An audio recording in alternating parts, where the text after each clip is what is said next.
आज के दिन पाकिस्तान में 263वीं आर्मी कॉर्प्स कमांडर मीटिंग थी, रावलपिंडी में हुई है। और इसमें chief of army staff general Asim Munir ने इसको चेयर किया।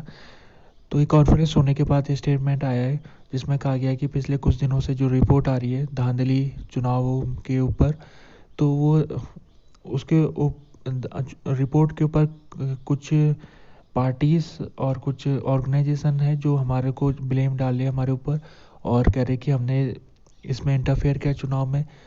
वो ना तो कोई एविडेंस दे रहे, ना ही किसी तरीके की लॉजिकल बात कह रहे। तो आर्मी के जो स्टेटमेंट में कहा गया कि ये जो आरोप है ये निराधार है और हमको बदनाम करने की कोशिश है।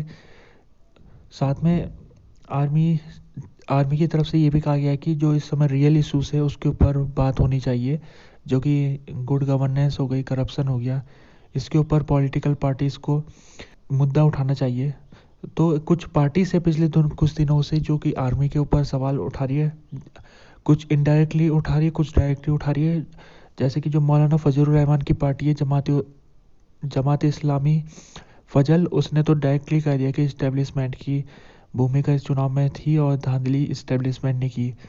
और कुछ पीटीआई है वो भी आर्मी के ऊपर इनडायरेक्टली सवाल उठा रही है, वो कह रही है कि आर्मी ने इसको रिगिंग की है इस इलेक्शन में।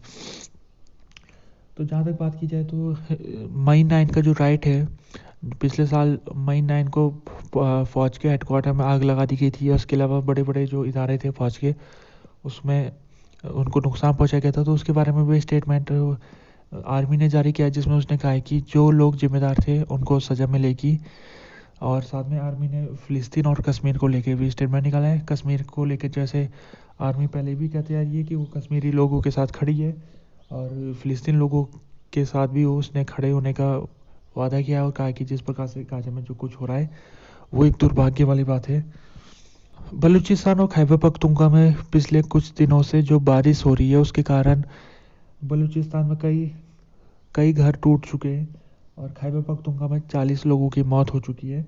तो आज के दिन जो पाकिस्तान के प्राइम मिनिस्टर है शहबाज शरीफ, वो बलूचिस्तान पहुंचे हुए थे और उन्होंने वहाँ जायज़ा लिया। जो टूटे हुए घर थे वहाँ पर उन्होंने देखा किस प्रकार से आपदा ने वहाँ पर कहर ढाया है। तो शहबाज शरीफ ने कहा है कि वो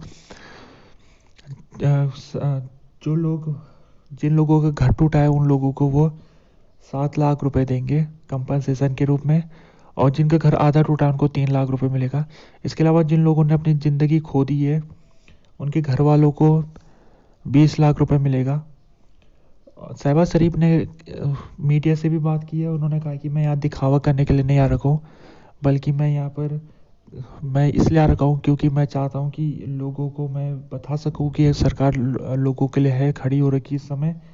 जो ग्वादर का इलाका पड़ता है बलूचिस्तान में, वहाँ पर भी खबर आई थी कि ग्वादर का जो इलाका है वो पानी से भर चुका था।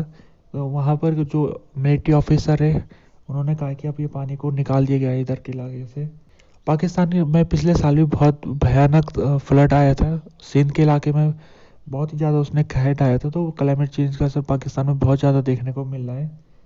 और पिछले साल जो नुकसान हुआ था आर्थिक रूप से पाकिस्तान को, वो इतना ज़्यादा था कि पाकिस्तान को आईएमएफ से जो उसकी बातचीत हो रही थी उसमें भी उसका असर पड़ा था।